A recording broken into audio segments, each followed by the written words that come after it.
You know ID in the town all day. ID in the SEA. You know ID in the town all day. ID in the SEA. Hello and welcome to episode 401 of the fabulous Peltoncast, sponsored by our friends at Pagliacci Pizza. I'm your co-host, Kevin Pelton. And I'm Tristan Carcino. And we are coming to you from Renton, Washington, home of the maybe soon to have a head coach, Super Bowl 48 champion, Seattle Seahawks. We'll see. I mean, look, they're probably going to hire a coach. I'm very confident. I don't think they're going to go the entire season without a coach, or even the offseason without a coach. They are down to 2 teams left. We thought there were 3 candidates for those 2 spots. One of them pulled out. Turns out there might be a sneaky candidate or 2 in the mix. We will get to that all in a second. I feel like we treat this as kind of a semi-emergency pod and talk about the state of the Seahawks coaching search with Ben Johnson withdrawing his name at the top of the podcast. But first, I don't want to let that overshadow. It's the Highland School District episode of the podcast, number HSD 401. Shouts to Highland School District. Nothing more to add here. We are on the second version. There will always be the lost Peltoncast episode that was recorded that was deemed too bad by ESPN's Kevin Pelton, which had a lot of thoughts about the Highland School District 401. The scroll when you are watching. You could have done the scroll again. I can't do the scroll again. Look, it's just I have to say that off the cuff. I can't recreate the magic of talking about the scroll when it's snowing. There was not much magic there. I assure you there was not much magic. We recorded like 35 minutes of a podcast before ESPN's Kevin Pelton deemed it too bad to air. So here we are on try number 2. Anyway, Highland School District, home to. This maybe will lead us to our toasts. 3/4 of the Talkin' Taco Time co-hosts. All right, well, before we get to our toast, let's talk about this week's beer in our search for Seattle's best IPA, which is taking only slightly longer than the Seahawks head coaching search. This week from our friends at E9 Brewing in Tacoma, it's the Sand Rider Warlock IPA. And I discussed last week how long I spent in front of the fridges at Beer Junction trying to tease out which of the E9 beers was their like core IPA as opposed to their seasonal or limited release ones. And it turns out from the description I was completely wrong, which I did not read before I purchased this. The Sand Rider Warlock IPA is their a collaboration West Coast IPA celebrating the release of the new 7-inch record Aviary/Boleyn by our friend Sand Rider, out now on Alternative Tentacles Record. The Sand Rider Warlock IPA is has fruit-forward hop characteristics with a piney backbone from generous dry hopping from Strata and experimental HBC 586. So it's unclear to me from the website what E9's core IPA is. Where's E9 that's in White Center? No, Tacoma. Oh, okay. Oh, duh, of course. Yeah, I said that a second ago. They advertised Tacoma's Clearly first I was craft listening. brewery. Just thinking about the podcast that got deleted. I was hoping you might have better energy on this podcast. So far, not so much. No, it's fine. On this version.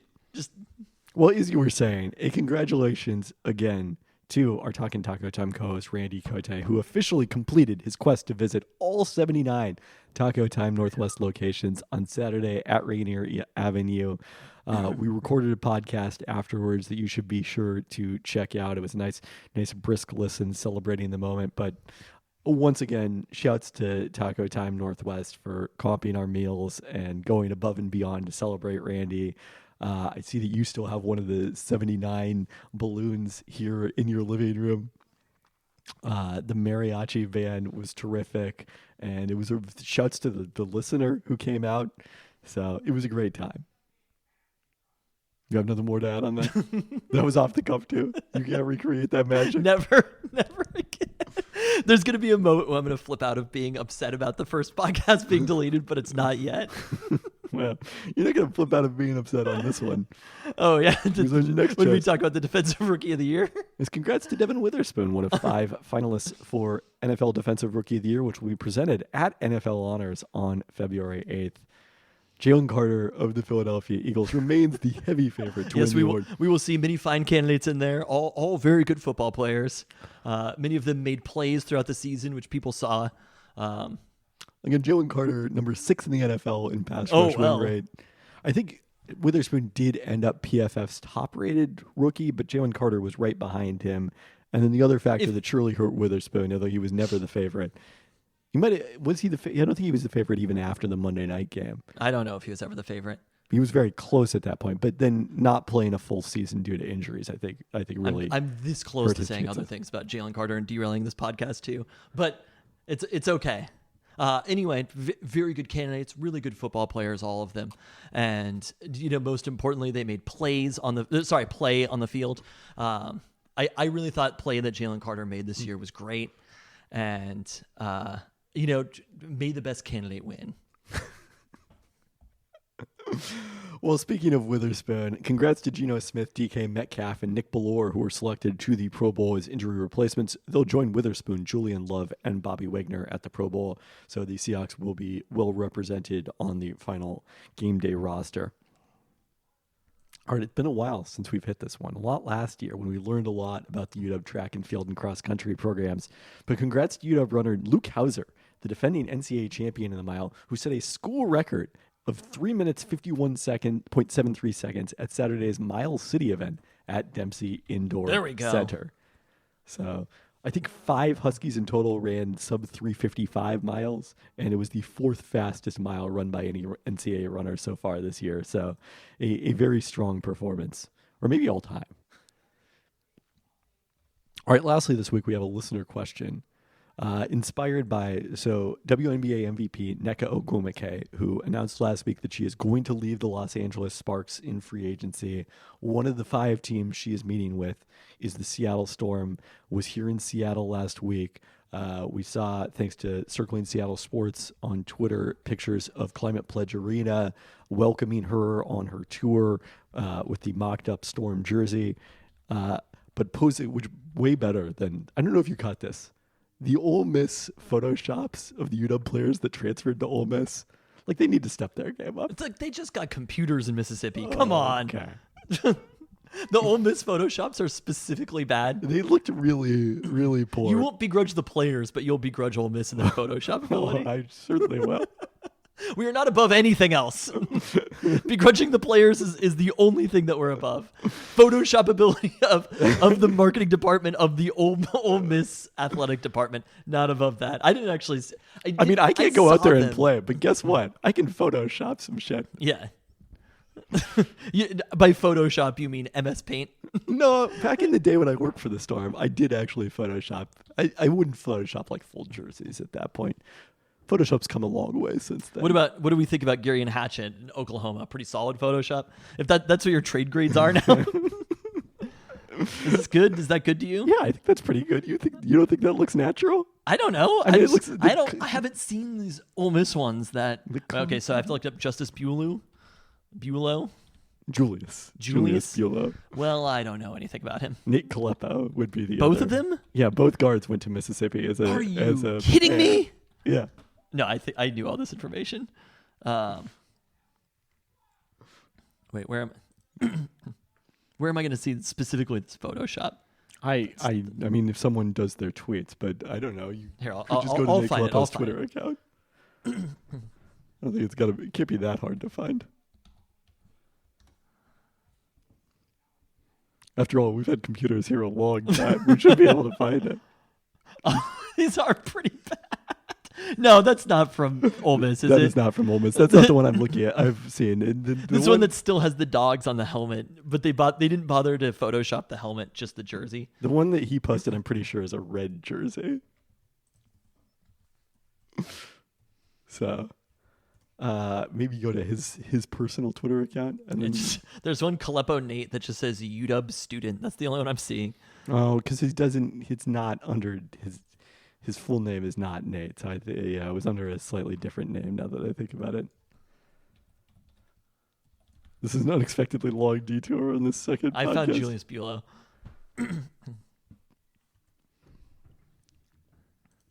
Oh, that's right. It was a white jersey. Yeah.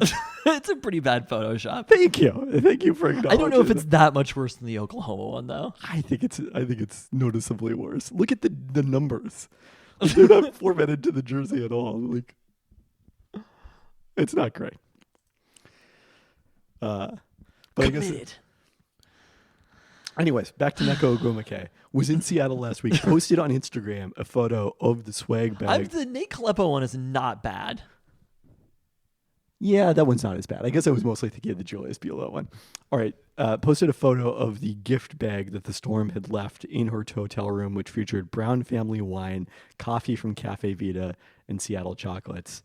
And the listener, I believe it was Chris Wheeler, posed the question, what's in the Peltoncast version of this swag bag? So obviously no coffee for me. And I'm going, instead of wine, we're going beer. I guess we're searching for Seattle's best IPA, but I would say probably a Manny's has got to be in there as like an iconic. You want a Rainier Tallboy to give the recipient something to use for love scale. that. Yeah. Yeah, she may be more of the Manny's than the Rainier Tallboy. I think some cookies from Treat Cookies are a must. It's tough because a lot of the food that we talked Do they about can Manny's now? Yeah. Oh, Don't they? I don't know. I think they probably do. Maybe. I mean, obviously they started doing it during the pandemic. I don't think they stopped doing it, did they? I guess I haven't drank it out of a can anytime recently. Yeah, I'm not sure what else would be in mine necessarily. Those are the core things, I think. I mean, obviously a lot of what we talk about doesn't translate. Like, I don't know if you want to put the frozen 4-pack of crisp burritos necessarily in there. Maybe the bottle of Taco Time hot sauce could go in there, now available at all locations. So if you've got more suggestions, please let us know at peltoncast@gmail.com or on the Discord. All right, with that, let's talk about the Seahawks and the state of their coaching search, which no longer includes Ben Johnson after he withdrew on Monday morning or Tuesday morning, a day after interviewing with the Seahawks, who had been the loss of the Lions and particularly the Ravens in the championship games facilitated them meeting with their final two candidates, it seems like, in person, Johnson and the Ravens defensive coordinator, Mike McDonald, who they otherwise would have, if the Ravens had won, would not have been able to speak to until after the Super Bowl because they did not request a virtual first interview. Choose your fighter here. No, not on the podcast. Tristan being so off color that you have to delete the entire podcast, or Tristan responding to work chats. Those are my only two options. Those are your fighters. Sorry.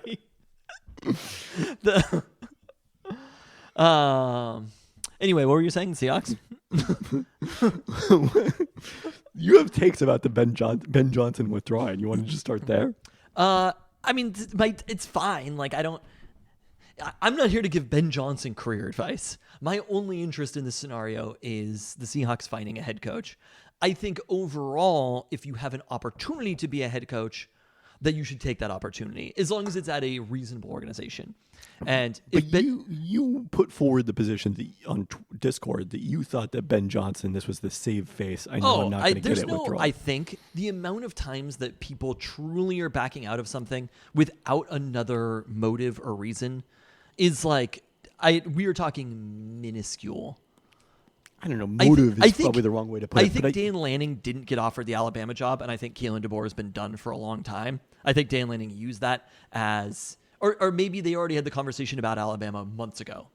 I mean, I don't think Dan Lanning got offered the Alabama job, but he also announced it like the day after, as opposed to like Sark and wait, am I blanking on Florida State's head coach? Mike Marvell. Who, like, it's when you announce it and then hours later the other coach is picked, that's when it's clearly, and I don't think that was face saving either, because I think those coaches might have been in the running. They got new contracts. No, I don't know if they were, but in the running is different than. But do you think Kalen DeBoer, like, out of every single coach in America, was Alabama's first choice? No, I think that they already had vetted these coaches. They have the same fucking agent. You understand? Like, if people actually think that Nick Saban woke up that morning, informed his agent, hey, I'm going to retire from being the head coach at Alabama. I know. And then his agent was like, well, golly gee, Alabama's going to need another coach. Why don't I contact my client, Dan Lanning? Like, it's fucking psychotic to think that that's actually how it happened. This shit was done. The conversation with Dan Lanning happened a month ago. The conversation with Kalen DeBoer happened. I mean, we're now almost a month past it, but like it happened a month before this. I don't know if I believe that. The second that Nick Saban was like, hey, I think I'm going to retire, That's when Jimmy Sexton was on the phone with Alabama's AD. It wasn't a like, oh, well, let's wait and see. There were backup plans in place for a long time. They couldn't do the official negotiating probably until after, but like they'd already been through whether Dan Lanning was interested in having the conversation with Alabama. He used that as a marketing tool to promote himself at the University of Oregon and did a fucking phenomenal job of it. Right? Jabbar Muhammad was impressed. What? Jabbar Muhammad was impressed. We don't begrudge any athletes. Just doing their best. Making choices to play at whatever school they'd like. But god damn it if they don't Photoshop his jersey right. So help me God. Anyway, all of that stuff happened. I think Ben Johnson had a strong understanding. Agents know this shit before the general public knows it. Agents know this shit before Adam Schefter knows it. Agents know this shit. They are the first ones. Agents control a lot of this. They are having these conversations at the team level, and then it reaches the public level. I think that Ben Johnson, I think there is a strong chance that Ben Johnson was not going to be offered either of these jobs. Had he even interviewed for the Washington job yet? I mean, I don't know that I would say that the interview necessarily makes or breaks things, but again, the difference is like when Lance Leipold and Chris Kleiman pulled out of the Huskies coaching search, Jed Fish got announced 2 hours later. Like here we are, I don't know how many hours we are later at this point, 12 hours, something like that. See, I still don't have a head coach. You have to negotiate. These are complicated deals to negotiate. But once You could be like, yes, all parties can they're be in actually agreement. not that complicated to negotiate. I don't agree with that because once you have an idea, like a broad idea that, yes, I want to be the head coach. Yes, we want you as the head coach. Then you figure out the details later, which sometimes comes back to bite people because the contracts aren't signed until well down the road. But I'm not 100% convinced. But fine, let's take it at face value. Let's say that Ben Johnson backed out of this. To me, if you have an opportunity to be a head coach, and like, in fact, this goes back to the Peltoncast golden rule, right? People are bad at it. Ultimately, the golden rule comes down to people are bad at predicting things in the future, right? no, not necessarily that, because even when people predict things in the future, they don't know how they're actually going to feel when they happen. It's the Peltoncast golden rule to me. Okay. Like you can say, yes, if the Mariners won the World Series, it wouldn't matter what else happened after then. But then the Mariners would win the World Series, and you'd still get pissed off about things. That's the Peltoncast golden rule. Yes. The Peltoncast golden rule involves some sort of fanciful world where the Mariners are winning the World Series. Where the Mariners are winning the World Series. I think that if Ben Johnson had an opportunity to be a head coach of the Washington Commanders or the Seattle Seahawks and chose not to do that, I think that is a very poor decision. But again, it doesn't matter what I think about Ben Johnson. I agree, but it does matter to the process what the Seahawks think about Ben Johnson if Ben Johnson made the choice or if the Seahawks made the choice. And I do think there is a middle ground scenario. You know, part of the reporting was from Adam Schefter was that teams were concerned about his salary demands. And I think there is a scenario where Ben Johnson said, look, I am in a good situation right now. I want to try to help the Lions win a Super Bowl. So you're going to have to show this level of commitment if I'm going to leave to be a head coach. And the Seahawks might not have been willing to do that. And that's both the Seahawks making a choice and Ben Johnson making a choice, not one of them unilaterally eliminating the other. Ben Johnson, I think the Seahawks would be right to do that. I think Ben Johnson probably would have been a good head coach for the Seahawks. But at the same time, look, we don't know what the dollar amounts were, but like this is also hypothetical. There's a dollar amount that doesn't make sense for a first-time head coach. Actually, I disagree with that. And I think this is an interesting point that I don't think I've seen anyone make. With players, and this is an unfortunate situation where players are pitted against each other. In a salary cap league, what you spend on players is important because it determines what you can spend on other players. You can spend whatever the fuck you want on coaches. So, like, it's like baseball in that regard. The only thing is how much you want to spend. We know the Seahawks have all the money. This money should not be whatsoever a concern. If they think Ben Johnson is like a 1% better candidate than Mike McDonald and he wants 50% more salary, the only obstacle to that is if it makes him harder to fire down the road. But again, if money is no object, then it shouldn't. Like the Milwaukee Bucks are paying 3 coaches. We may not see the impact of that money being spent necessarily on the field, but there may be places that the extra money for coaches matter. I suppose, but it seems hypocritical to me to be so concerned with the Mariners not spending in an uncapped league. I guess and what I'm not saying is concerned that I don't know if Ben Johnson is coming in as like a top 5 paid coach in the league. Again, I mean, I guess it doesn't affect us at all, probably. Do I think that like Ben Johnson merits that based on his track record? That's what I'm saying. No, but they didn't spend to hire Jim Harbaugh.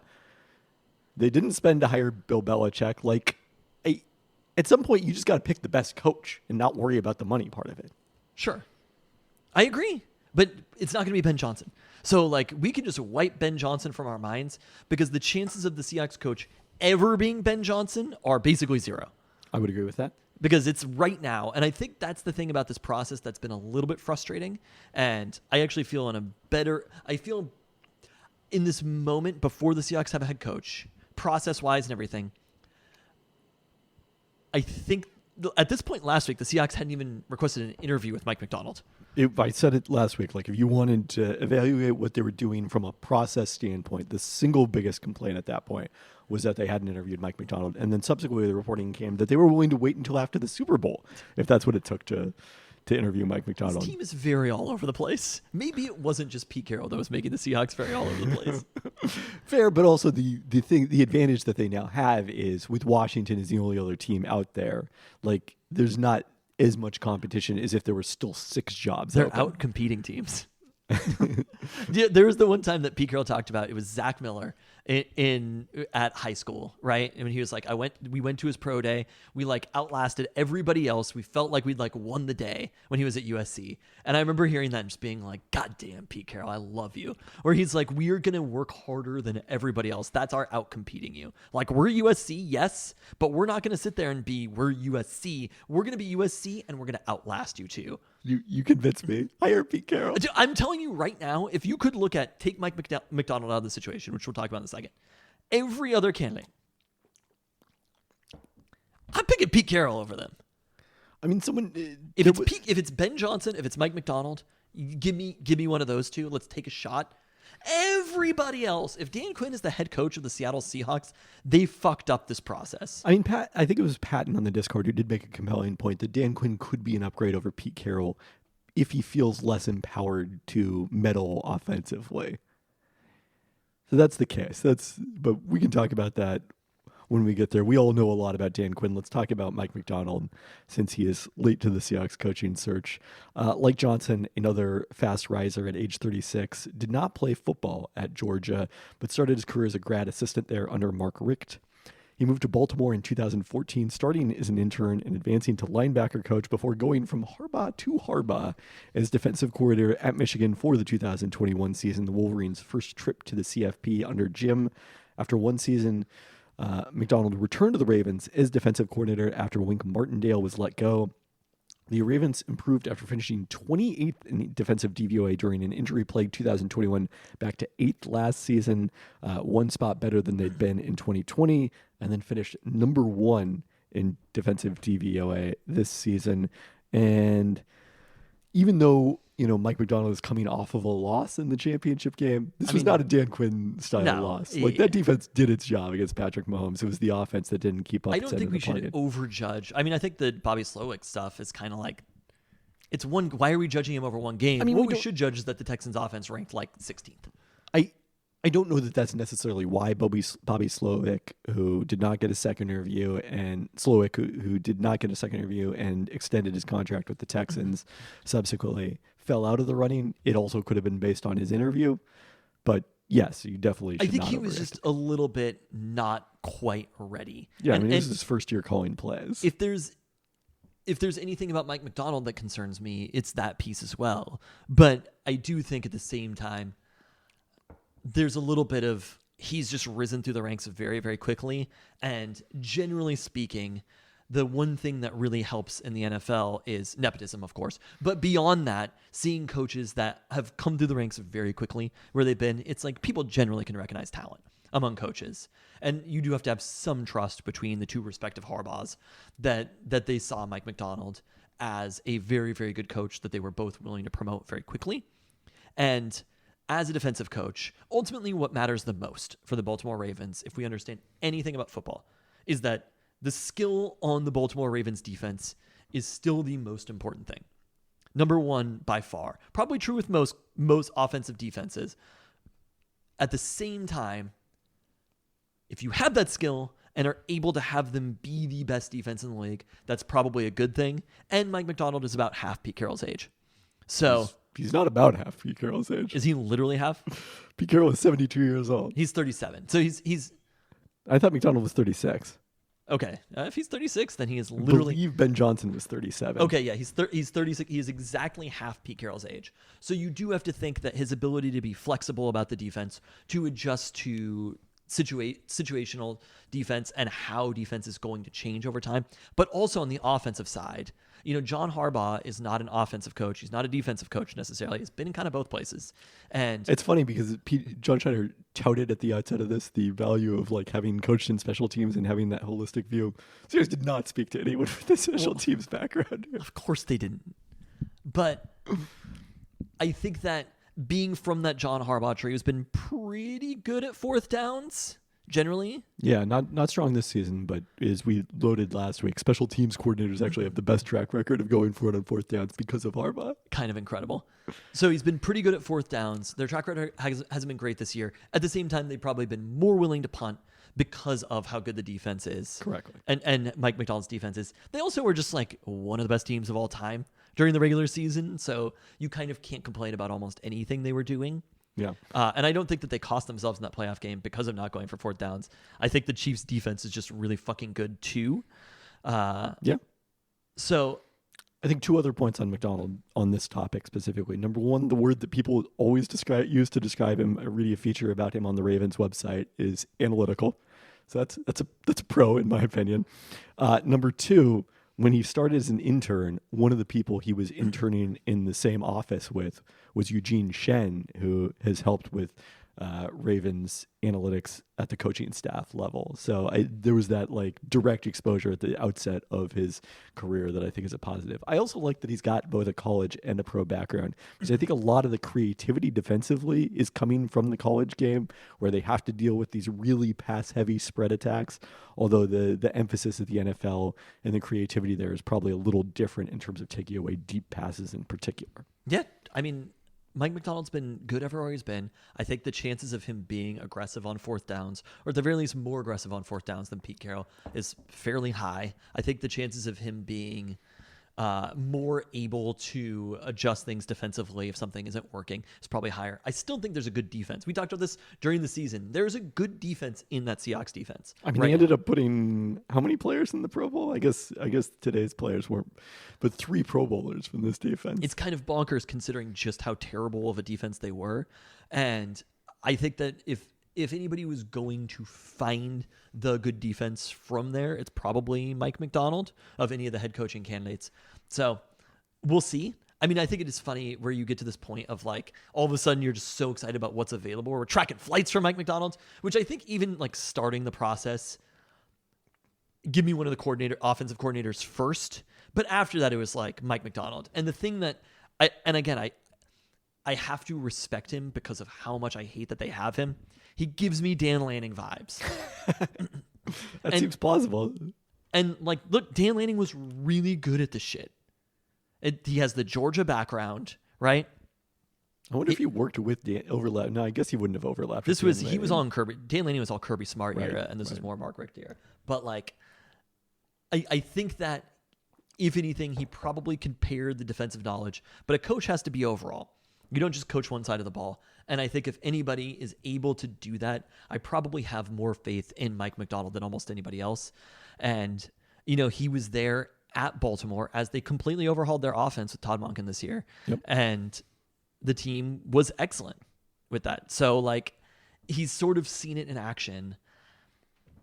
It feels like a risk worth taking and probably the best option right now. And one that I would look at as, it's fun having a brand new coach, right? It's just not fun having Dan Quinn. And that's what winning is fun, but like, you also just want a coach where you're like, yeah, I'm excited about that guy being my coach. I mean, the one thing about Dan Quinn is it would be an extension of the Carroll era in some regards, in terms of keeping keep Pete Carroll as your coach. I agree. I don't need an extension of Carroll era. In fact, the thing that would be most respectful to Pete Carroll is hiring not the next Pete Carroll because he's part of the tree, hiring the next Pete Carroll because of the process. Yeah. And that's what Mike McDonald may be, is somebody who thinks like Pete Carroll, operates like Pete Carroll, but is half his age. And you don't need to be part of his tree to necessarily be that. I don't know how pumped and jacked he is. I don't know how much he likes gum. But like Mike McDonald could be a very good coach in Seattle. I'm not sure if that's the case with Dan Quinn. So one of the things that third party brother Mina Kimes has touted in having Mike McDonald as her top candidate pretty much this entire process is the Ravens' success against Kyle Shanahan in particular. The Ravens held the Niners to 17 offensive points, picked Brock Purdy and Sam Darnold a combined 5 times in their Christmas night win in San Francisco. The Niners' only meaningful loss since October. And obviously the Seahawks had to be plenty impressed by the Baltimore defense in a 37-3 road loss in November. So the other thing I mentioned, I did some research on this. I took the list of coaches and their backgrounds that I'd compiled last week to look at fourth downs, and instead looked at like EPA for their teams. Yeah. And so the evidence suggests that there is a very small advantage offensively for offensive coaches and a very small advantage defensively for defensive coaches. But the net for those groups, it's basically about even. Like it's even though that the McVay-Shanahan hires have generally done pretty well, there's still no evidence that like in general having an offensive coach leads to more success than having a defensive coach. There is a lot of evidence to having a special teams coach because of John Harbaugh exclusively. Maybe the Seahawks should see if John Harbaugh is available. I think right now, if it's Mike McDonald, and I ultimately, I think it's going to be Mike McDonald. I think Mike McDonald is taking this job. I think that the Seahawks, are a more desirable job than Washington. And I think that he just feels more Seahawksy, if that makes sense. That makes sense. Although what the Commanders mean is evolving, and it would not be as much of a move for him to go from Baltimore to DC. So that's the thing. But it's not like he's from Boston and went to Georgia. Like it's primarily East Coast, but it's not like he's from Baltimore. I know. Well, the odds seem to be improving that the Seahawks, they might. Who knows if this can be Mike McDonald? But they might hire a Mike as their head coach because the other emerging candidate is Mike Kafka, the Giants offensive coordinator. My ESPN colleague Dan Graziano reported Tuesday that he still has a chance to be the Seahawks head coach. I don't know if I buy this. He's another 36-year-old who was most recently on an NFL roster in 2015.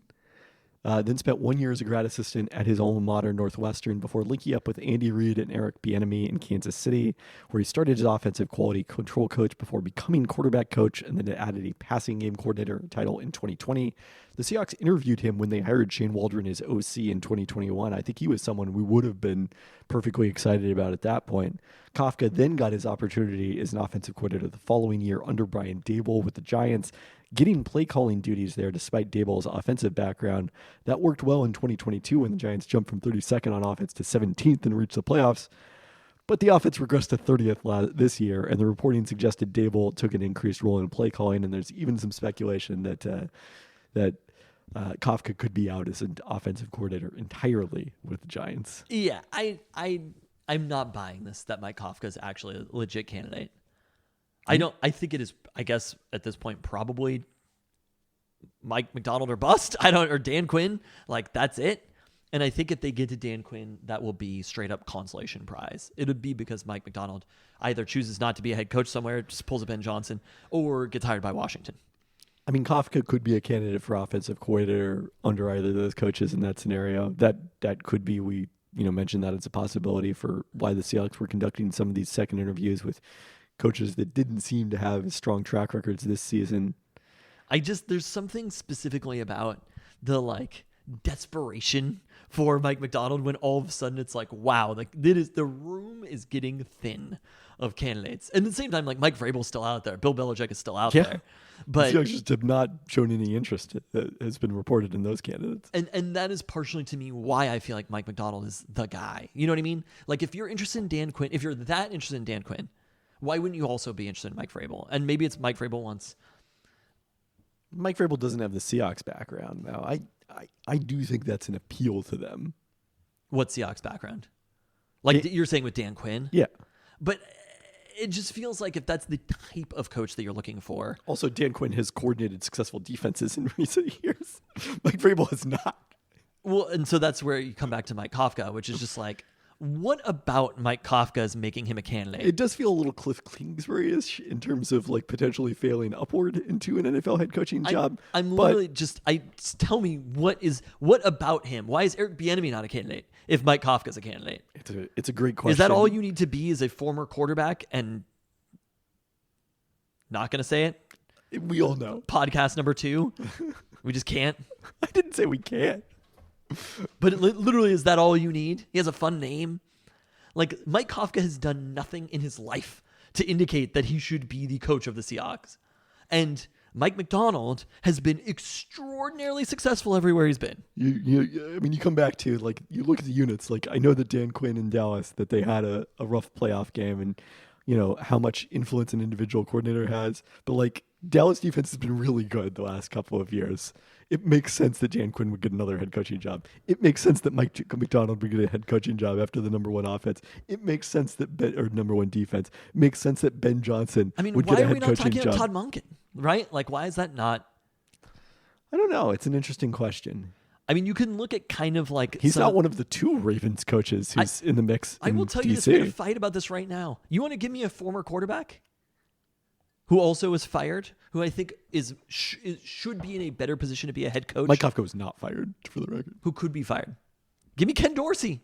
I would rather have Ken Dorsey in this very moment. Every time I go to my calendar for the month of February, I'm reminded of when Ken Dorsey was fired, and we made a bet on whether Ken Dorsey would get a head coaching interview this year, and I said no, and you said yes. Ken Dorsey did not get a head coaching interview.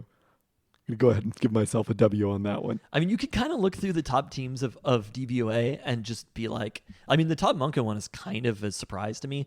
It's mostly teams where their head coach is the guy, right? The play caller. So you have number 1, San Francisco, number 2, Miami, number 3, Buffalo. Joe Brady wouldn't be ready for it because he just was only there for half the year, but I'm telling you, their DVOA didn't change that much offensively between Ken Dorsey and Joe Brady. Number 4 is the Baltimore Ravens. Number 5 is Ben Johnson. Number 6 is Green Bay, and that's LaFleur. Number 7 is McVay. Number 8, Andy Reid gets all the credit there. Number 9 is Dallas, and who is their OC this year? I don't know, but Mike McCarthy went back to calling plays. He was calling plays. Number 10 was Philly, fired their offensive coordinator. Kind of astonishingly, Brian Johnson. Number 11 was Cincinnati, and their offensive coordinator got a head coach job. Number 12 was the Seahawks, and you're kind of just like, Shane Waldron would be a better head coach candidate to me than Mike Kafka. I mean, obviously they had Shane Waldron. They knew Shane Waldron. The fact that they didn't give him an interview probably speaks to some degree. But this is kind of like a lot of the top half of the league. You can explain it away as far as the OCs. And Mike Kafka is at the very, very bottom. And those are kind of the opportunities that are popping up. I mean, the real great place to be is if this is the argument right here for somebody who's really excellent coming, if Mike Macdonald's the coach. Oh, if you know who the offensive coordinator was? For the Cowboys? Who? Shoddy. Oh, and honestly, a good offensive coordinator. There was one thing where it was like Ben Johnson credits his philosophy to Gus Bradley. Oh, really? Yeah. Or no, sorry, Darrell Bevell. Oh, yeah. And I was like, hell yeah, he does. Darrell Bevell came off quite well in the Hard Knocks in season. But like, so if you were a hot offensive coordinator candidate and you're looking around for jobs, basically every one of these other teams, either they have an offensive-minded head coach, or they have a coordinator who's going to be a head coaching candidate, right? So if you're Mike Macdonald, and I feel like you could look around the league and be like, I can kind of find anybody who's ready to be an OC from that pool, and this would be the place to be because you're all the way down right there. It's mostly, I mean, the good thing is that most of the teams that have offensive coaches have pretty good offenses. which is the way that I think this is supposed to work. It's also most of the best teams in the league. Makes me a little bit nervous about the possibility of hiring a defensive coach. But yeah, I told you over that's 2014 through 2023. I didn't look at 2023 specifically. We're talking decimal points of EPA difference between offensive coaches and defensive coaches in terms of their offenses. I mean, when you look at overall DVOA, it gets a little bit closer, but like, who even are the defensive coaches that are left? In the playoffs? No, like in the league. Oh. Well, a number of them just got hired recently, but, D'Amico Ryans. I mean, ranked 12th in DVOA. It's not a lot. Baltimore, San Francisco, offense. Sean McDermott is... You know what a pretty good DVOA is, not a defensive coach? Sean McDermott is a defensive coach? Yes. Okay. That's one of the strongest examples, yes. But it's also an example of a team that didn't have a very good defense and has a very good offense. Dallas is offense, Kansas City is offense, Miami is offense, Detroit is offense, Cleveland is offense, Pittsburgh is neutral, Jacksonville is offense, Cincinnati is offense, Houston is defense.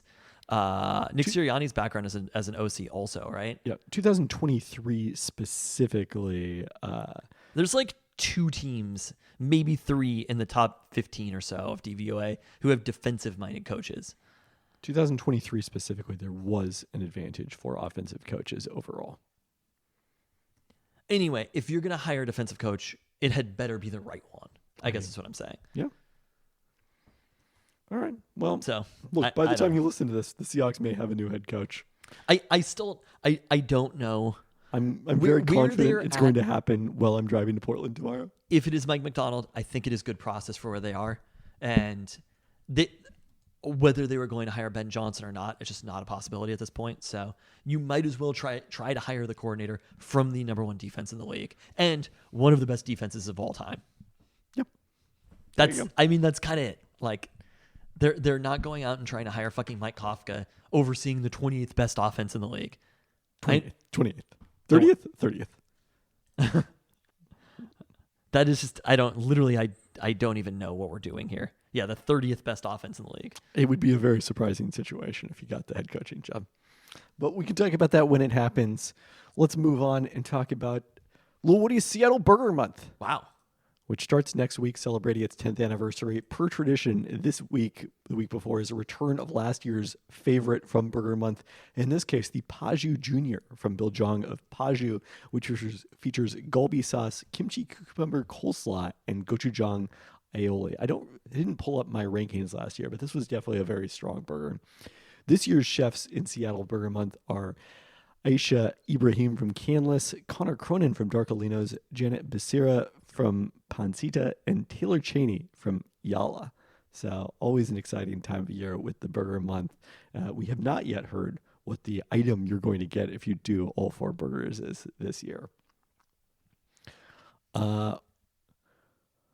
With that, I think it's time for Coach's Corner. Wow. I guess we did it emergency pod style. So that was basically our Seahawks section. That was. At the front. So I've mentioned that this team that I'm coaching, pretty aggressive, first graders. They're all COVID kids, right? And the other kids on the other teams, I chalk it up to COVID, but none of the kids on the other teams seem that aggressive. Only the ones on mine. And there was a kid who he actually got called out last week, but ejected in both the second and the fourth quarters. Every quarter he played in, there were many tears shed. It reminds me of the time that we thought you were ejected. That's what I was coming back to. When did we have like 6 players available and you got ejected, like and then all of us couldn't take a break. And it was so hot that day. It was also like one of the best games I have ever played of like organized basketball. I had at least 8 points in that game. Really? Oh, that's my recollection. And who's going to disprove that now? Okay, so my team is so aggressive. And I was thinking, so the kid pushes somebody in the second quarter, boom, ejected. Fourth quarter, grabs the ball, throws it at the wall. Did he come back for the third quarter? Like he was just he time sat out on for the remainder of the quarter? I think he was actually outside for the entire third quarter. Okay. But you play on and off. It's not like he was going to be in the game. Yes. It's not like I needed him on the bench as a sub or whatever. It's like... Or you were going to point out to him what was happening on the court and coaching on the sideline. Sometimes it's like having a Tasmanian devil on the team where you're just like, I don't know what he's gonna do or whatever. But a lot of the kids are like that, where it's like there's like 3 or 4 kids on the team that are just liable to do anything at any time, including your own son. And that's why I feel comfortable talking about it. And I was like, I feel really supportive of the kids who are just going through it, right? And going through it in every scenario. And I'm like, that's why I wanted to coach this team specifically, where I was like, give me everybody, right? I want all the kids with bad behavior. And I was like, told the league this? Yeah, I was like, no, I actually sent an email to the league. I literally am not even joking. There were certain kids that got assigned, including this one kid, got assigned to a different team. And I messaged them and I was like, hey, I know as parents, there might be some behavior concerns because I know them. Can you transfer him to my team? And then the next day he was on the roster. It was like, here's your new roster. Because they were like, if somebody wants that, let them have it. And I was thinking about it and I was like, actually, it was Mrs. Fantasy Genius. She was like, do you remember when you were kicked out of the game? And I was like, oh yeah, I got into a fight at the Boys and Girls Club or whatever. And she was like, oh yeah, that was terrible. And I was like, no, not that time. That was in Shoreline. We were way up north for that game. No, I'm talking about the YMCA. When I played on the Sonics team. Wow. And the dude was aggressively boxing me out, got into a fight with him in that game. I only have the one technical from 5th grade where I was the only player in our league all season to get a technical foul. I used to fight in basketball like kind of a lot. And so I was like, that's why I'm drawn to these kids. Now you're just fighting deleted podcasts. The part where we really fought, you turned off the recording. Anyway, but so my child, he's out there. And things aren't going his way exactly. He gets like called for out of bounds. He beautifully saved the ball in. And granted, out of bounds is a state of mind in this league. Like, it's not like there's a hard, like there is a line, but if the ball's pretty close, they're going to let it ride because they're in 1st grade. And so he like contorts his body, professional looking. I would say he's a very smooth basketball player, contorts his body to save the ball in, and they blow the whistle and rule at the other team's ball. And he is livid about it. And so he's just yelling. He gave them the ball, but I think he might have ran up and shot after just to like protest. And I hear this yelling from the court because I'm pretty far from him. And he was like, the worst referees. The shit. He's screaming it on the court. I don't think the refs even have any idea what's going on. He said it a ton of times. And he was like, this league has the worst referees of any league. And I'm like, dude, they are just like 15-year-olds. Yeah, they are the worst This referees. isn't Dick Pavetta out there. 100%. Like, there's not a personal vendetta against you. They just called you out of bounds. And he's screaming this. And I'm just like, I mean, I'm not going to run out on the court and tell him that the refs are okay or whatever, but it definitely transferred down such a Sixers from me, fan. my perspective about referees and their general merits down to Mateo in his 1st grade basketball league. We have a bye this week, in fact, and I'm a little bit happy that tensions are going to cool. Yeah, you can cool off. Yeah, cool off before he sees those referees again. This is also, it's the exact same referee that last year I called a timeout to yell at. And it's fine. Like, I wasn't mad at him, but my team was playing by the rules and the other team wasn't. And you have to call it, to me, like, if you're going to have stupid rules, you have to call those rules so fucking precisely. You know, if you're going to be like, I don't know if people can't steal the ball and one team is stealing the ball, you have to call it every time they're stealing the ball. Because like you say about hand checking, you have to call it until they stop doing it. Yes. And so that's why I was just like, dude, like, they're stealing the ball from our kids all the time. And I understand you don't want to stop play every single possession, but if you need to stop play every single possession, stop play every single possession. Anyway, we're cool now. Me and the ref, we're good. How did the game go? I don't know. We won. We didn't win by enough. I was mad about it. There was like kids scoring at the end, and I was the only person in the building not happy about it because it's like every time we give up a point, and somebody makes a shot, they make a shot or whatever. But if we're playing defense and we're like 3 feet away and give them an easy shot, I'm not happy for the other kid. I'm mad at how bad our defense was on that play. And it's just like, they're 1st graders. I understand, but we are coaching this. We're coaching for them to play defense Perfectly legal, but to be not stand 3 feet away. So I'm just like, You're either coaching or you're allowing it to happen. exactly. Wow. Thank you. Who's that quote from?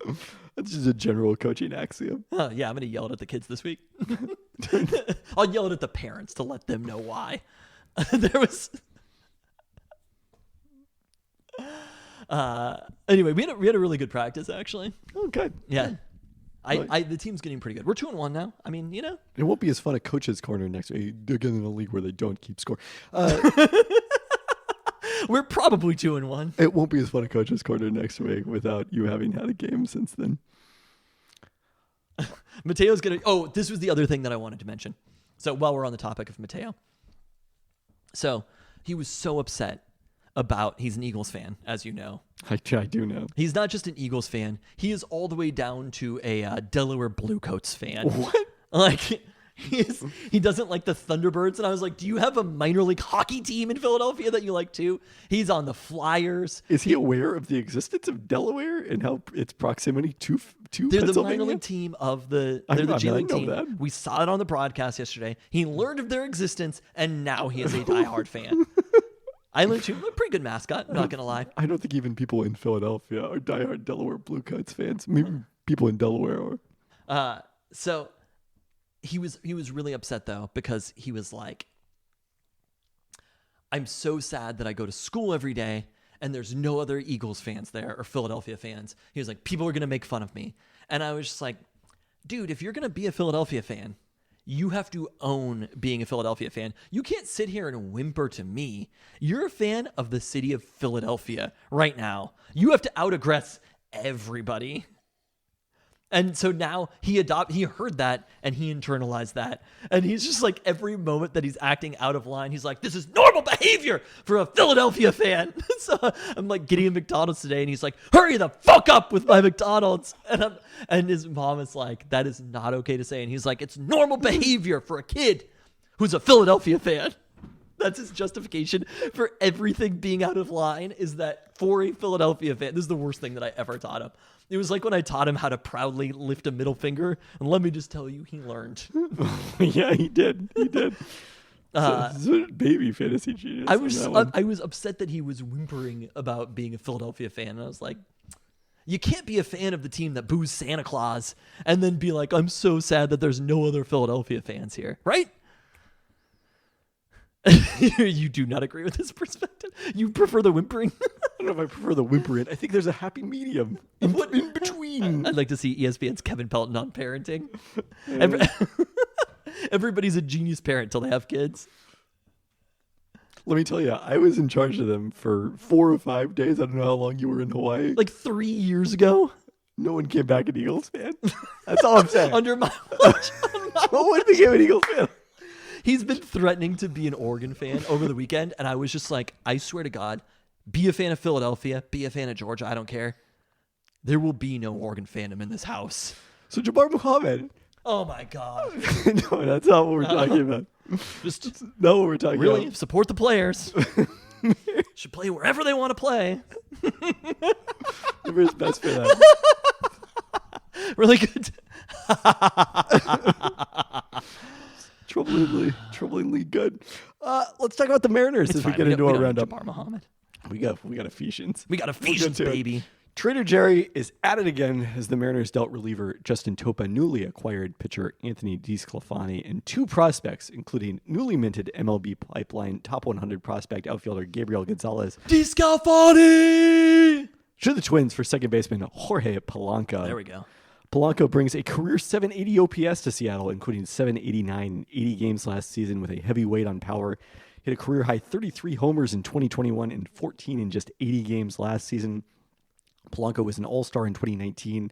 He's a switch hitter who historically has been a little better from the left side. Started his career as a shortstop before moving to second base in 2021, then also played some third base last season due to the arrival of rookie Edouard Julien, who claimed his starting job with Polanco sidelined by a hamstring injury, helping make him expendable for trade. Polanco turns 31 in July, has seen his strikeout rate climb in the last 2 seasons, including a career high 26% in 2023, just barely Jerry Dipoto approved. But the biggest question is probably his health. He started 2023 on IR due to a knee injury that ended his 22 campaign prematurely. Polanco signed for $10.5 million this season with a $12 million club option for 2024. So with the M sending out cash to offset DeSclafani's salary, pretty much neutral in terms of payroll. Bullpen depth does take a hit with the loss of Topa, who led all M's relievers in WAR last season. Topa Chico, we'll miss you. Yeah. But at the same time, never heard of him before the year. I mean, that's the thing. Is like, go make a new Justin Topa. Yeah. Gonzalez, the real prize here for the Twins. The 20-year-old played for the Aqua Sox last year, was ranked 79th in MLB Pipeline's top 100. But look, the Mariners haven't increased their payroll, but they have gone out and added another hitter and more power to this lineup, which is suddenly looking, I think, that much more competent at this point. I totally agree. I also think, I mean, like, I've never heard of Gabriel Gonzalez before this. You don't necessarily like to lose any top 100 prospects. But at the same time, this is it's not a going all in on the season move. No. But it's a going in. Not all. You're going in. Moving the needle slightly in the going in direction. And the thing that they needed a lot last year, especially offensively, was just more bats and more major league bodies. And that's You've been saying it over and over again about the Rangers lineup and how deep it was. Oh, I mean, you see Jorge Polanco coming up. It's not a like, oh, he's going to be out. I think it is for somebody who's going to be somewhere. I mean, it's modern lineups, so he's probably going to hit 1 through 9 at some point, depending on who's hot. But like for somebody who's going to slot in as like a 5, 6, 7 hitter, is a pretty solid 5, 6, 7 hitter. And losing a prospect, losing a reliever, losing a 6 starter, like those are things that you can get past. And the chances of Gabriel Gonzalez or any prospect in that range becoming a superstar level player are pretty slim. The reality is Gabriel Gonzalez, most likely in his career, you have the team control, Yes. but most likely in his career will never be as good as Jorge Polanco. Right. So, and as good as Jorge Polanco is going to be this year, it's the team control that you give up, and it's the risk of, any prospect could become a very, very good player. So, but at the same time, Jared Kelenic was, and not that he's the perfect example, but Jared Kelenic was a top 10 prospect at various times. Oh, yeah. And there's still a good chance he'll I mean, if never you're the be 79th best prospect, the odds are you should be worse than the 79th best player in the major leagues. So like, yeah. outside the top 100. Yeah. So it's kind of like, what if he was a top 20 prospect, it'd be a different scenario. He's a good prospect. He's nice for the Twins. Jorge Polanco's salary figure, though, is pretty solid considering what you would have had to have spent for a player commensurate to that in free agency. Like this is what they've done under Jerry Dipoto and have done, honestly, I know people hate to hear it, a pretty good job of this. Going out and finding a player like Jorge Polanco, who can be a middle of the lineup hitter, has some potential to be better than he was last year, has been an all-star before, is not decrepit as far as age. Nope. He's still relatively in his prime, and is at a pretty solid dollar amount. Like, that's worth giving up somebody like Gabriel Gonzalez for. Yeah. I mean, it's a completely reasonable deal to me, especially given the timeline. I mean, I think you go back to, like, the original Moneyball. One of the things the A's talked about in that book is, like, if you're limited in terms of salary, and the Mariners unfortunately are, you're going to have to choose which warts are acceptable. And the wart that they have chosen as acceptable this offseason is not strikeouts. That's not okay. It's injury risk. You look at the guys that they've added, both Mitches, Jorge Polanco, there's a lot of injury track record among those 3 guys. And if they all stay healthy, they're going to have an amazing season. If all 3 of those guys are hurt, it could really tax their depth. But that's why you need the depth, too. Right. And I don't think that they've given up a ton of depth, because this was the slot that when we were doing this exercise a week ago, this was Josh Rojas' slot. Well, I mean, he's still there. Now you have 3. Yeah, you have 3 guys for 2 spots between Urias and Rojas and Polanco now between second and third base. And they have pretty solid depth in the outfield, even after Kelenic. They have some depth in the outfield. They have a lot of players who are hypothetically major league ball players. They're probably not going to play Sam Haggerty at DH this year. That one would hope. No, unfortunately, the bad news is with Polanco's arrival, Sam Haggerty no longer projects on the opening day roster, I don't think. Really? Yeah. We'll see. So that's probably tied to some degree. He's out of options, though, right? He has 1 option left. probably tied to the second deal that the Mariners made on Tuesday, where they acquired outfielder Samad Taylor from the Royals for a player to be named later or cash considerations. The 25-year-old Taylor made his MLB debut last year, playing 31 games after hitting a career-high 302 at AAA Omaha. Noted for his speed, he went 43 for 53 stealing bases at AAA in 89 games. He stole 43 bags in 89 games, then went 8 for 8 with the Royals. Has played primarily at second base in the minors, but saw more action at left field with the Royals. Has also played third base, center field, and even a little shortstop, and he has 2 options remaining. We're going to love Samad Taylor. Oh, Samad Taylor's definitely going to have a moment where like he steals a base and scores a run. It's going to be great. Just infielder, outfielder, just baseball player. Yeah. Yeah. Man after my own heart, without question. Traded for a washing machine. Bobby Marks tells this story about they sold their second round pick that was used on Kyle Korver, and they literally used it for a fax machine. Did they actually? Oh, yeah. They actually bought a fax. What team? The Nets. The Nets? Times were that rough? And when they were in New Jersey, times were that rough. I would have kept the washing machine personally. Is that a Major League 2 line? It's from Semi-Pro. Oh. That makes more sense. All right, the Seattle Kraken snapped their 4-game losing streak last Wednesday Definitely against Chicago. still playing games. And We're in that part of the hockey season. We are. And took points from their last 3 games of their homestand, including an overtime loss to the Blues, before closing out the pre-All-Star schedule Tuesday in San Jose with a 2-0 loss. Kraken head into the break 21-18-10. They are 5th in the Pacific Division, 10th overall in points in the Western Conference. So they're in the mix for the playoffs in a way that they were not, before their 9-game winning streak, but still more likely on the wrong side of that line.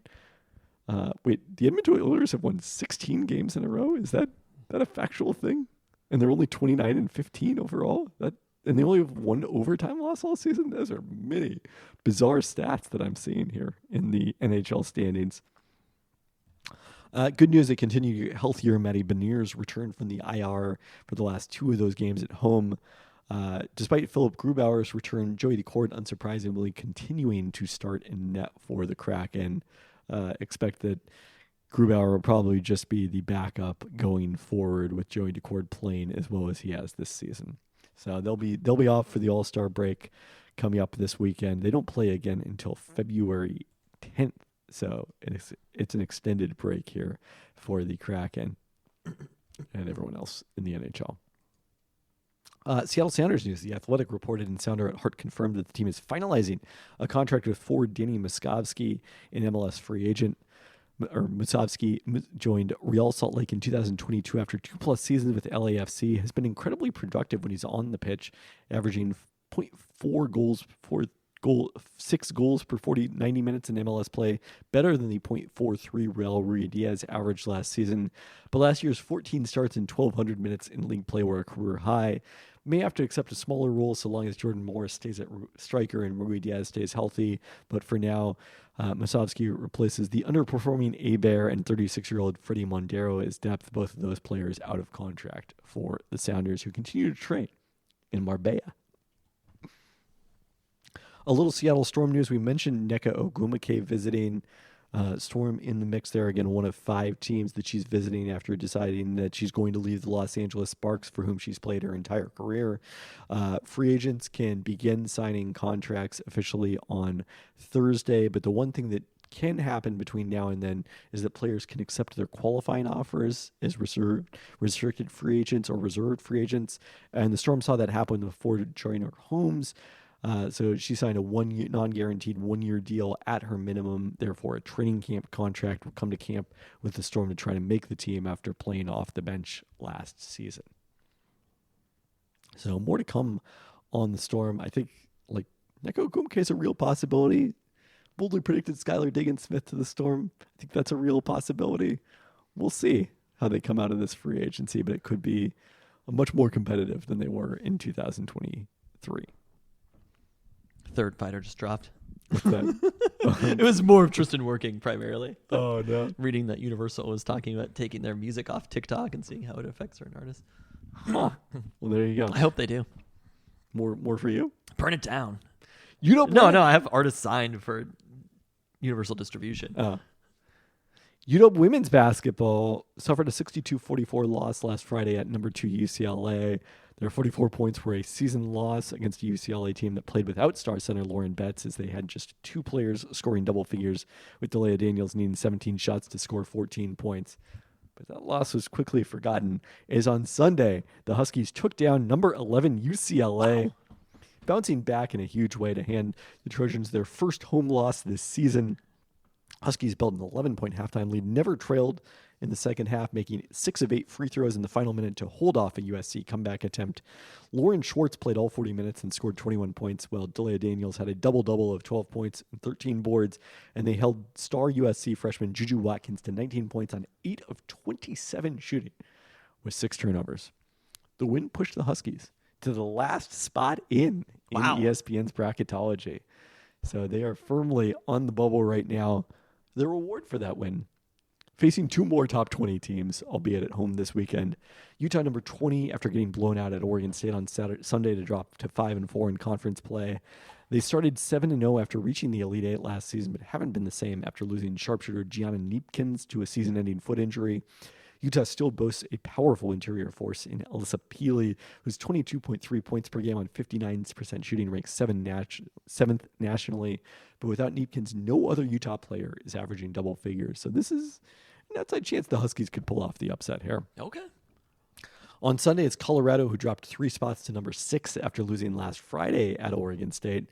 Their 2 other losses came at home against UCLA and against North Carolina State and the U.S. Virgin Islands. They are second in the Pac-12 at 7-2, led by Aaronette Vonleh, younger sister of former Blazers forward Noah Vonleh. Really? I was going to say. Yeah. And I love Noah Vonleh. And outstanding. Still believe in Noah Vonleh. It's going to make it at some point. Really crushed UW back in whatever year, 2013, 2014. That was a long time ago. Where did he go? Cal? Indiana. Indiana. They played them at Madison Square Garden when I was there for that tournament. He was like one of those all potential college players that you knew like realistically was never going to put it together. But I didn't know that. I still believed when the Blazers traded for him for he Batum. wasn't bad. He had some moments. Just couldn't shoot. He's the type of player who you love even when they're not that good. Right. He played so hard. Yeah, and also you're just like, you can see the potential in them. I mean, he got drafted number 9, right? Might have even been higher than that. I feel like he was picked 9 for some reason by the Hornets. Yeah. Yeah. And he's one of those players where you're just like, yeah, but if he puts it all together, he's going to be a beast. And if that's what you're doing and you're picking pick 9, like they're probably never going to put it together, but sometimes they do. Otherwise they wouldn't get picked 9th. Fans and front offices alike really love them. Vonleh was in fact the 9th pick. There we go. See, I know weirdly a lot about Noah Vonleh. I know where he went to college. No idea of that. Also led by their outstanding now that backcourt. you said that, I remember he went to Indiana. But Colorado also led by their outstanding backcourt of Jalen Sherrod and Frida Foreman. And they also feature ex-Huskies Quay Miller and Tamia Sadler. All right, UW men's basketball. Things were looking pretty bleak on Wednesday. Things are still looking bleak. You're really way too excited about this win. Don't you dare tell me not to feel bleak about Husky basketball. After they lost 98-81 to Colorado at home, that 98 points allowed the most this season in regulation, as the Buffaloes shot 55% from the field, 28 free throws, making 26 of them, and had 11 offensive rebounds. The Huskies actually shot 54%, their 3rd best of the season, and a best in a loss since shooting 56% at Auburn in November 2018. Keon Brooks Jr. had 22 points, but Sahvir Wheeler limited to 6 points on 3 of 11 shooting. And Corin Johnson left that game with a shoulder injury that sidelined him Saturday against Utah. As improbably, the Huskies crushed the Utes 98-73, getting 27 points on 10 of 17 shooting from Brooks, a double-double from Wheeler with 12 points and 10 assists.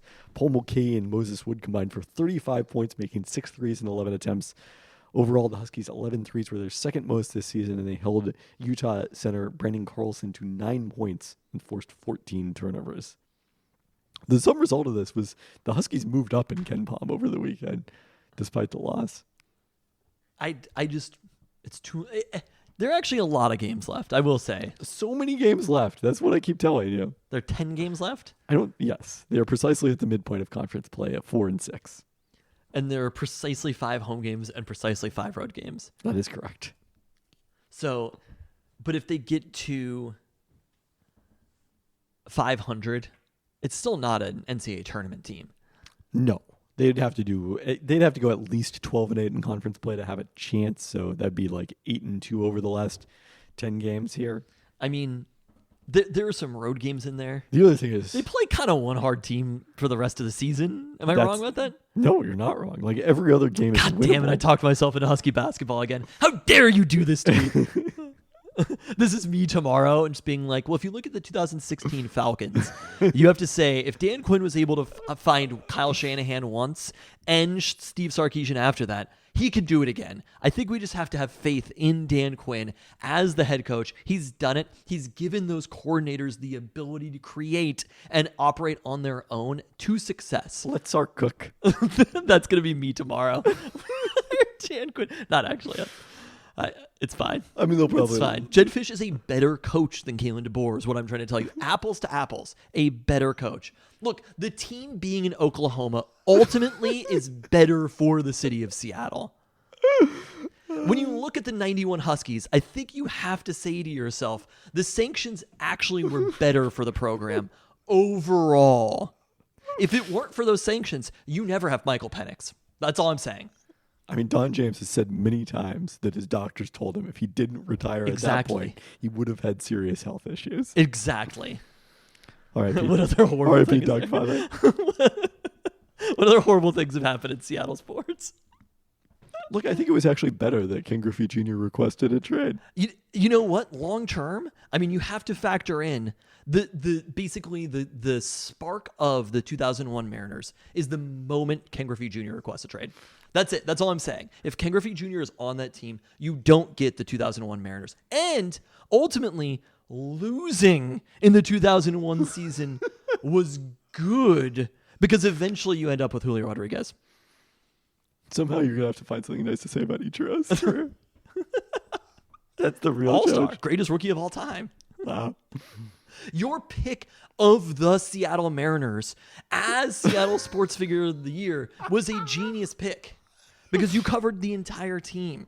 Thank you. Sam Haggerty is part 125th. That's Seattle Sports Figure of the Year. Talking myself into. Jabbar Muhammad being on Oregon actually is good. We'll get to it. So that win Saturday came with the Huskies banged up. Corin Johnson did not play due to that shoulder dislocation on Wednesday. Braxton Meal left in the second half with an ankle sprain. Tickets as low as $75 for the Apple Cup of basketball. Are you sure? That can't be right. Maybe there's a lot of Washington State fans buying tickets. We'll talk about that in a second. Are they good? Mike Hopkins Washington said State being good at basketball is actually a good thing. it's going to benefit the Mountain West Yeah. long term. It's going to be good because it's a harder West Coast conference for Gonzaga. Yeah. Let me tell you why. Gonzaga's going to come up here in a second. Let me tell you, I've done the research. Let me tell you why every single program leaving the Pac-12 is good for Washington State.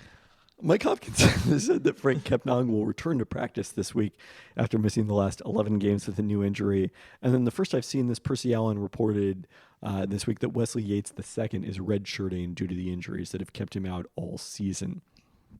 So the Huskies will get a couple of extra days to rest, not playing until Saturday's first matchup of the Apple Cup Series against a red-hot Washington State. The Cougs are tied for third in the Pac-12 at 6-4, have won 5 of their last 6 games, sweeping the Mountain Schools last weekend and including a massive upset of Arizona. Nice win in one of those games, Huskies. At home.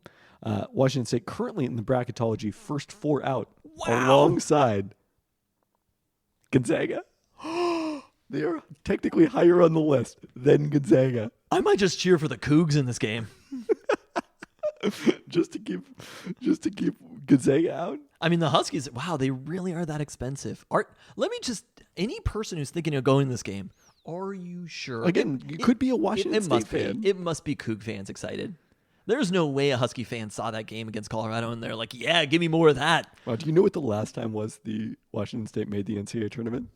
Was it It was, oh my God, the star point guard, Derek Lowe, was that his name? Probably Derek Lowe was on the roster, yes. Wow, it's been that long. Yes, it was Derek Lowe's senior year. Jesus. What year was that? 2010? 2008. 8? Oh Kyle my Weaver, God. future Thunder. Yeah, Kyle Weaver. Kyle Weaver was also a senior. Aaron Baines was a junior. Baines. Klay Thompson had not yet turned up in Pullman at that This point. was before Klay Thompson? Yeah, Klay Thompson. He didn't make an NCAA tournament? No. Wow. We fucking vanquished them in that Pac-12 championship. God, I was telling Luca about this because I was telling him about how I threw my arm out of the socket cheering for UW basketball. And I was like, imagine a time when my number one team of all sports teams was UW basketball. I know it is hard to understand, but like, they were, for the city of Seattle, they were the peak. Yeah, probably. I mean, yeah, they were probably the most exciting team. I mean, this was. We were doing this podcast. They had the hammer. It was like Seahawks early. We were not doing this podcast. If and we they- were doing this I see what you're podcast, saying, we yeah. would have invented podcasts. You would have had to literally No. put it on your iPod.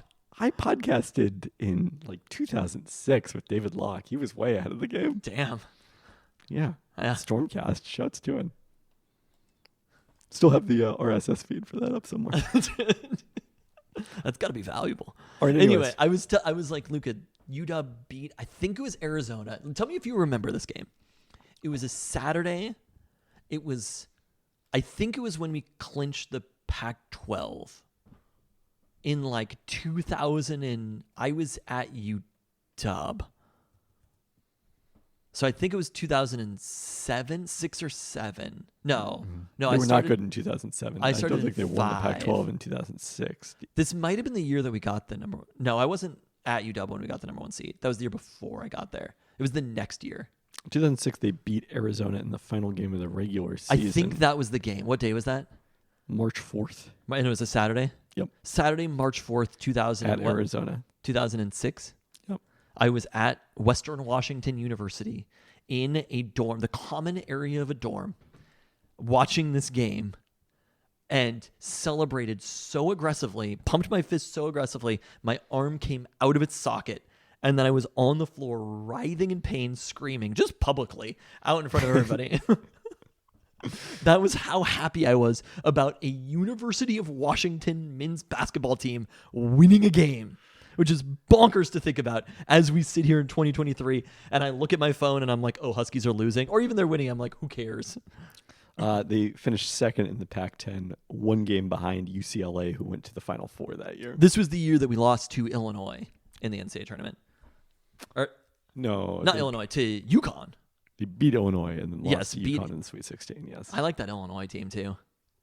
No, not as much as the year before. I saw Illinois like doing pretty well this year, and I was like, I'm kind of hyped to get to the Big Ten in basketball. So did you hear the news? No? So there's 18 teams in the Big Ten now. Do you know how many are going to make the Big Ten tournament? How many? 15. Wow. It's going to be the honorary not University of Washington Big Ten tournament. They're not even going to let us in. I They'll feel let us like in we the can make the conference, top but they 15. won't even let us into the tournament. I'm optimistic we can make the top 15. Like, if we were in the Big Ten this year, we'd be one of the best I love the 15 idea that we're teams. upset about this. Like, oh, wow, we really could have struck it big as the 16th team in the Big Ten. Could have won the tournament. It was tough the year. I think that was Romar's first year the Huskies didn't make the Pac-10 tournament. They had a limit on the Pac-10 They tournament. only took 8 at first. That's really Because they funny. didn't want student athletes to miss too much school time.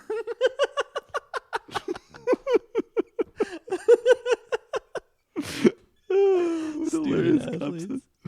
concept. Who's a currently- quaint. What a quaint time it was. Who's currently the 15th best team in the Big Ten? We would make it this year. This current Husky team would make it. We'd have to beat out. Oh, Michigan has not had a great season. They're Yeah, 2-8 in take conference that, play. Michigan. Indiana is 88th in You Ken may have Palm. won the They're actually college football playoff, but UW's slightly better than you are at basketball. yeah. Yeah, it's not been a good year for Juwan Howard. Anyways, Washington State tops to 61 in both offensive and defensive efficiency, led by third-year freshman guard Miles Rice, who's averaging 15.6 points, 3.6 assists after missing Did last you just season. say third-year freshman? After missing last season while battling Hodgkin's lymphoma, so he got a okay. medical red shirt for that. The Cougs shoot very few threes, but are accurate inside the arc, rarely turn it over. Defensively, they're elite on the glass and allowing opponents to shoot just 45% on twos, nation's 15th lowest mark. Gonzaga really is. Who's going to win the West Coast Conference? Yeah. I think St. Mary's has rebounded considerably. I love St. Mary's. From when they couldn't even manage to get to a matchup against UW in the championship of the... Where is Gonzaga and Ken Palm? They're still 20th. They're actually 7-1 in conference play. I mean, it's still the West Coast Conference.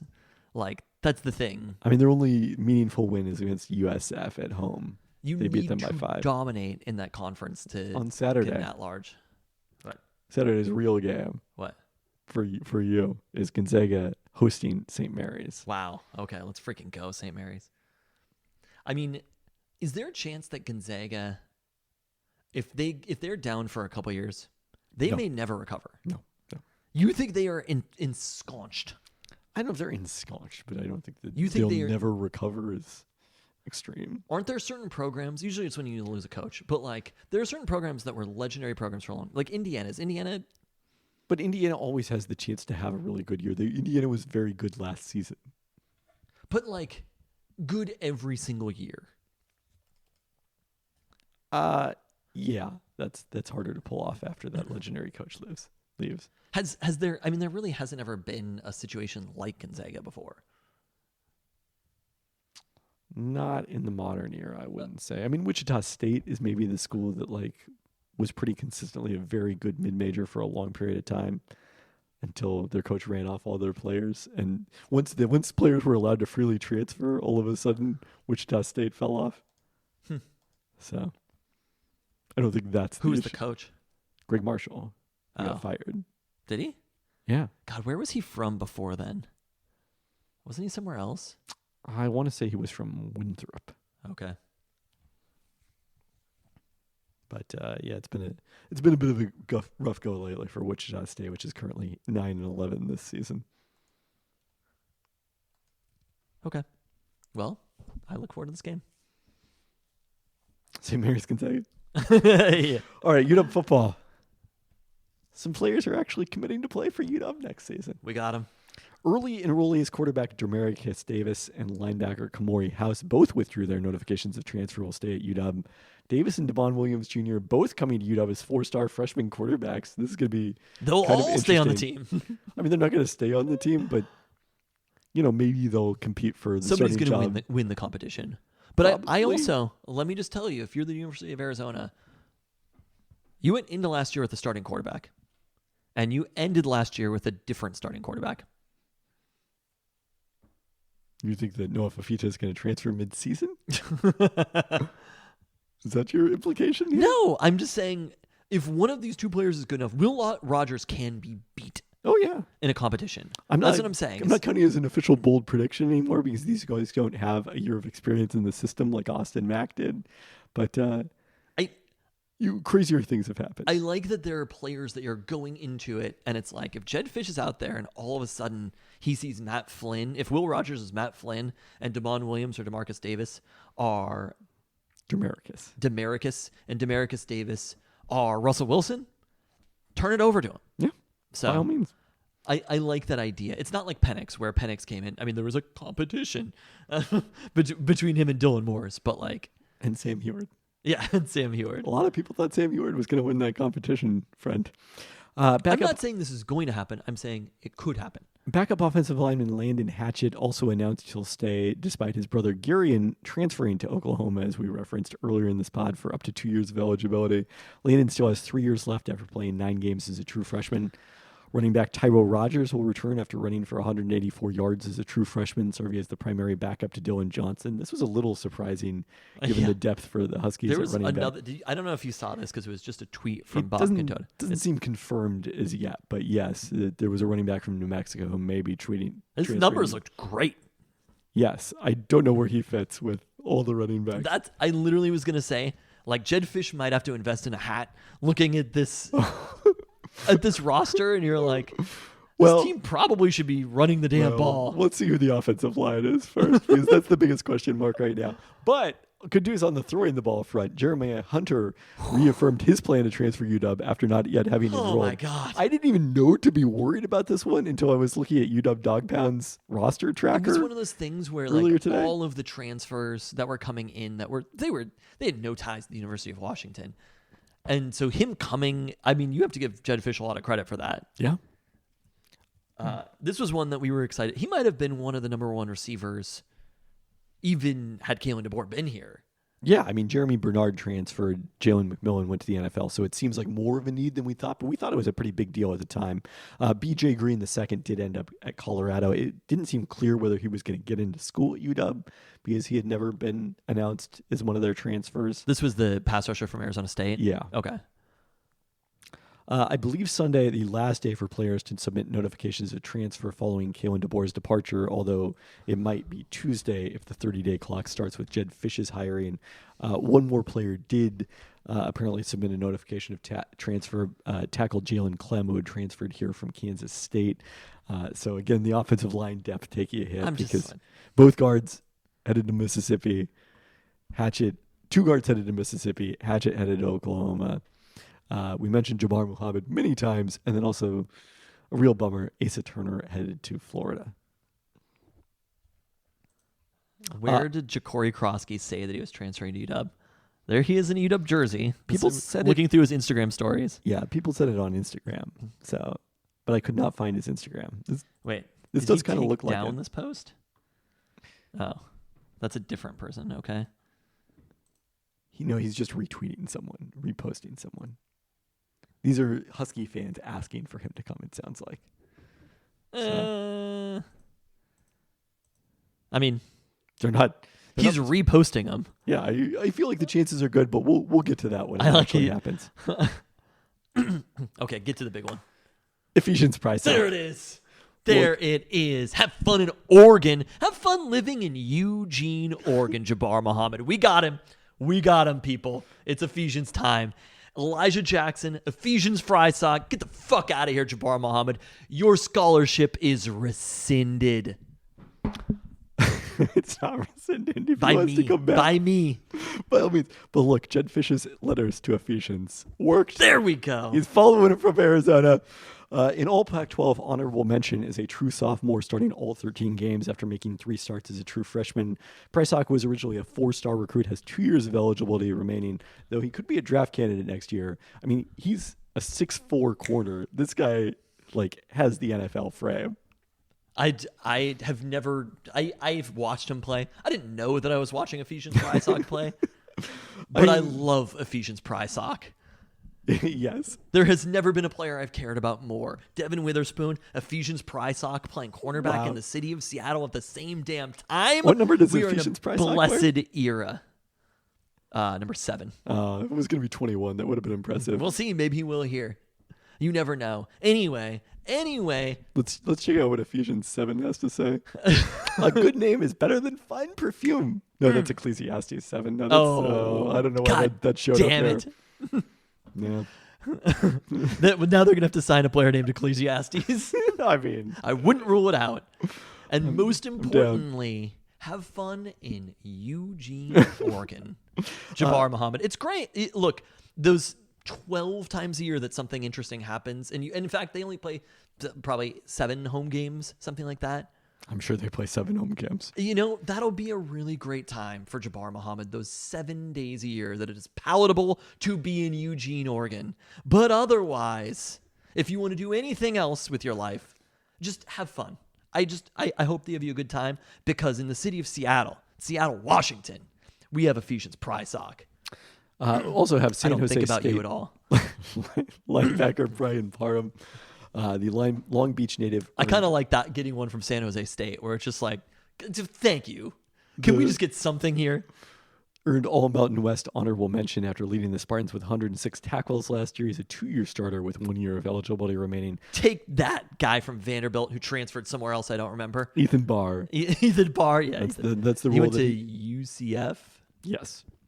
replaces the role that Barr was set to play since the Huskies haven't suffered any transfer losses at linebacker, obviously. Edifwan Ulafoscio and Raylan Goforth both exhausting their eligibility, but they bring back Alfonso Tupatalo as a starter. Carson Bruner probably moves into the starting lineup. I actually don't know how many linebackers Jed Fish's defense typically employs. Also, the Huskies have no defensive coordinator. Presumably at some point they're going to pick a defensive coordinator. Seahawks don't have a coach.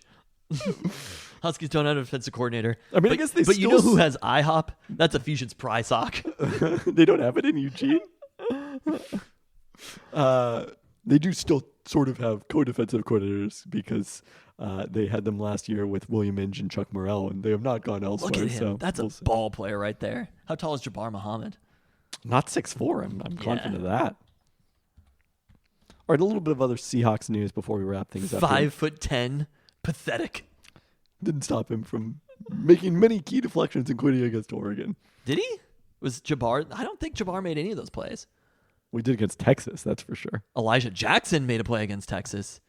Are you joking? Jabbar Muhammad made many good plays against Texas. Oh, the play was Elijah Jackson. Yes, the final play of the game was Elijah Jackson, who's still here. One of the greatest moments in Husky history was Elijah Jackson, I agree. who's staying in the city of Seattle. Look, if you make nice plays during the game, that's fine. Go have fun. I mean, playing that Oregon Eugene. State game, he pretty much single-handedly won that game, Jabbar Muhammad. A little more Seahawks news. The Bears hired Seahawks assistant quarterback coach Kerry Joseph is their quarterback coach. He's following Shane Waldron to Chicago. So excited to see that for a Seahawks legend. Some former Seahawks defensive coaches now headed to Philadelphia. Clint Hurt will be defensive line coach there. Carl Stott, defensive back coach. I don't think have they officially announced Vic Fangio as their new DC yet? I don't know if they have yet, but that's pretty clearly going to happen. Jimmy Lake also landing a job. Well, that was the next piece of Okay. news here, that former Husky coach Jimmy Lake will be the Falcons' defensive coordinator under Raheem Morris. He worked with Morris last season with the LA Rams while Morris was defensive coordinator. And look, like whatever happened during Jimmy Lake's period as head coach, and it was not good on a variety of levels, from the run the ball damn ball hat to the striking a player on the sidelines against Oregon in what turned out to be his final game as head coach. Jimmy Lake runs really incredible defenses, and I think he's going to be quite successful. It's kind of amusing that just like Sark ended up the offensive coordinator for the Falcons as part of his transition after he was fired at USC, that Jimmy Lake ends up the defensive coordinator there. That's kind of fitting on some level. So. Yeah, and that's why Dan Quinn should be the coach of the Seahawks now. Oh, no. All right, let's double check Twitter here. The Seahawks have still not hired a head coach. I don't think as it's of happening at 11:15 p.m. Tuesday night. Again, it's probably going to be. It's one of those things You where can you're just like, pencil it in for somewhere between 1 p.m. and 4 p.m. as you're driving. Wednesday. Hey, Dame's coming back to Portland. Yeah. It'll be a moment. I'm excited. So Hope he roasts them. I hope he scores 80. perhaps we'll have an emergency pod later this week. If not, we'll see you next week. Thanks for listening. Thanks.